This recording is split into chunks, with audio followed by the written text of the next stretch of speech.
দেখিয়ে দিই, এটা একটু দিয়ে দিই।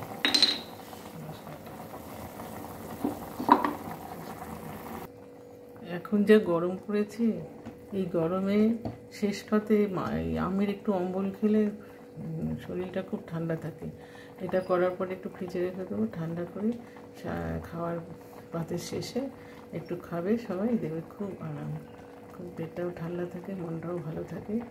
এটা খুব ভালো লাগে, খেয়ে দেখবে তোমরা, ভালো লাগবে, শেয়ার করো।